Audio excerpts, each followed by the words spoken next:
Si il ou elle se trompe sur quelque chose, bien leur montrer que ça fait partie de l'apprentissage en fait, qu'il n'y a que celles et ceux qui font rien qui ne vont pas se tromper.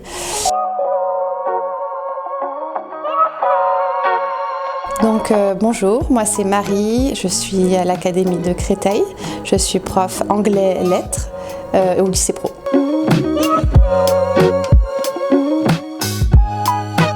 La première chose qui me vient en tête, c'est la gestion de classe. De septembre, je dirais, à novembre, c'était mon défi majeur. C'était réussir à avoir des élèves qui écoutaient en cours. Et donc, j'ai passé beaucoup plus de temps dans cette période-là à faire de la gestion de classe. Ce qui a inclus des rapports disciplinaires, ce qui a inclus des points avec les CPE, avec les profs principaux ou les profs principales, que du cours en lui-même. Et en même temps, c'était indispensable parce que tant que la gestion de classe n'est pas assurée, on ne peut pas avancer au niveau du cours. Donc ça, pour moi, ça a vraiment été le défi majeur. Et après, je me suis rendu compte que en fait, ce défi-là, il était aussi lié à comment je crée un lien avec mes élèves qui tiennent la route. Et puis en fait, il y a des choses qui sont plus facilement mises en place à partir du moment où on a un lien.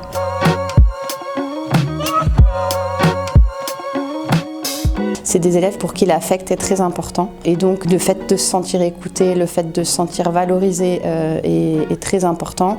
C'est souvent des élèves qui manquent de confiance en elles et qui manquent de confiance en eux et donc si il ou elle se trompe sur quelque chose, bien leur montrer que ça fait partie de l'apprentissage en fait, qu'il n'y a que celles et ceux qui font rien qui ne vont pas se tromper. Et puis on voit bien au fur et à mesure qu'on les encourage qu'en fait il y a des changements notoires qui se produisent et puis après moi ce que j'essaye de faire avec mes élèves aussi quand je peux, c'est d'en prendre quelques-unes à la sortie des classes pour dire ah là, vous n'avez pas parlé ou là, vous n'avez pas dit ça.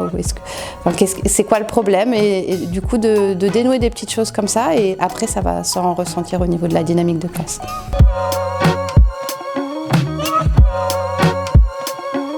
J'ai eu un élève de terminale qui, en sortant du cours, il avait l'air positif par rapport à l'anglais, ce qui n'avait pas toujours été le cas. Et il me dit « Ah mais oui, mais maintenant, madame, j'adore l'anglais et grâce à vous, tout le monde est comme ça dans la classe. » Donc ça, c'était une petite victoire qui m'a fait très plaisir.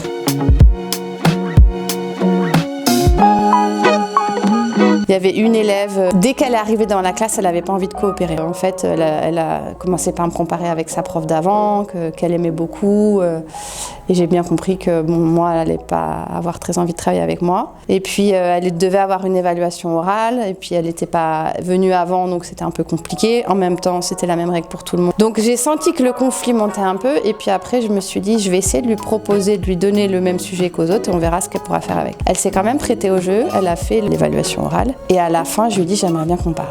Et donc, on a parlé et je lui ai dit, vous savez, j'ai cru comprendre que vous aimiez bien votre prof d'avant. Et je comprends tout à fait, c'est pas toujours évident de changer de prof. Mais vous savez, plutôt que de me dire les choses de cette manière-là, peut-être que la prochaine fois, s'il y a quelque chose qui se passe pas bien, on peut en parler, vous ne croyez pas? Et elle était assez d'accord. Et je lui ai dit, après, qu'est-ce qu'elle faisait, cette prof-là, que vous aimiez au cours d'après? J'ai pris en compte certaines des choses qu'elle m'a dites, mais tout en restant, moi, en alignement avec ce qui est important pour moi. Et en fait, j'ai appris par un AED que en fait maintenant elle adorait mon cours.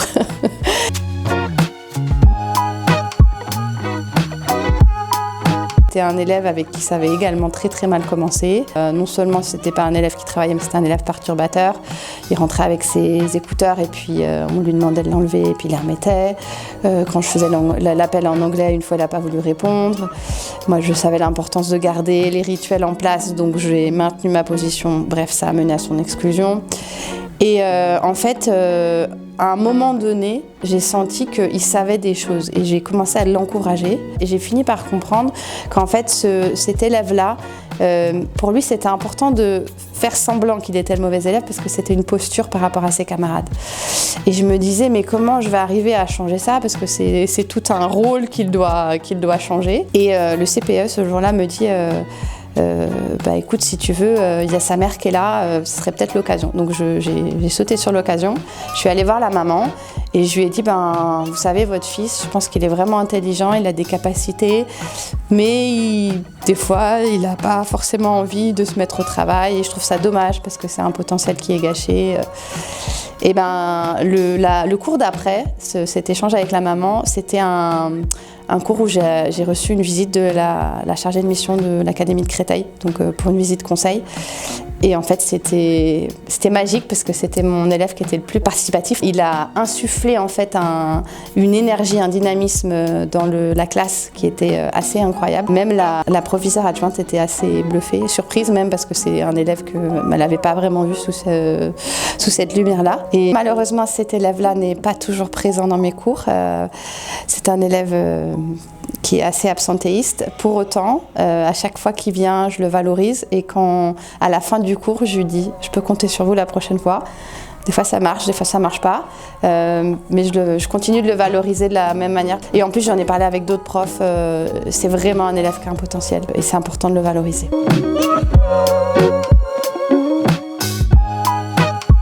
C'est une élève qui est arrivée un peu braquée avec l'anglais. C'est pas une élève qui va poser problème, donc c'est une élève qui écoute en cours, mais elle veut pas participer. Donc un jour, je suis allée la voir et je lui ai dit mais qu'est-ce qui se passe avec l'anglais? Je lui demande si elle a eu des mauvaises expériences. Elle me dit oui, j'avais une prof, elle me mettait toujours à part.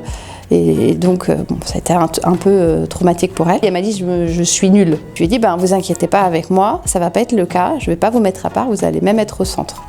Et donc, ce que je fais avec cet élève-là, c'est que je lui dis, ben, je vous invite à pas vous comparer aux autres, juste à vous comparer à vous-même. Et donc, au départ, je m'autorisais pas trop à lui poser des questions. Je voulais lui laisser le temps d'arriver. Et maintenant, ce que je fais, c'est que les questions les plus simples, où je suis sûre qu'elle va avoir la réponse, je les lui pose. Et du coup, je l'encourage énormément et je la valorise quand elle a les bonnes réponses. Et puis une autre chose que j'ai faite avec cet élève-là, c'est qu'il y a eu un jour où j'ai eu l'impression qu'elle avait aimé le cours. Et donc je suis allée la voir à la fin du cours et je lui ai dit ben, aujourd'hui vous souriez, qu'est-ce qui se passe avec l'anglais?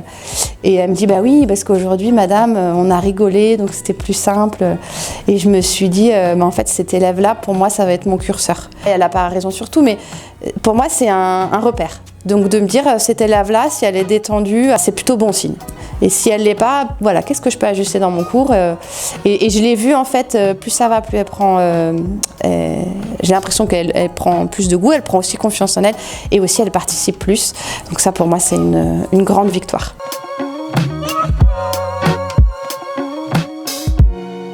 Alors le lycée pro, je ne le connaissais pas en tant que tel, c'est-à-dire que moi, j'avais jamais vraiment été dans un lycée pro. Après, j'avais une idée de ce que pouvait être le lycée pro. Avant, j'ai été auto-entrepreneuse et j'avais des BTS et j'avais des jeunes de quartier et j'ai eu des problématiques de gestion de classe avec certains groupes. En fait, moi, ma frustration, c'était de me dire, en fait, ces jeunes-là, on ne les prend pas assez tôt. Peut-être que s'ils avaient eu X choses, on arriverait mieux à leur transmettre les connaissances, ça serait plus simple au niveau de la gestion de classe, etc. Et donc, un peu naïve, je suis allée comme ça vers le lycée pro et je ne regrette pas du tout, mais c'est vrai que je pense que j'avais un peu sous-estimé au départ la gestion de classe et ça fait partie du lot. En fait, tous mes collègues me l'ont dit, au départ, la gestion de classe, c'est la première chose sur laquelle on doit se concentrer parce que tout le reste en dépend, quoi.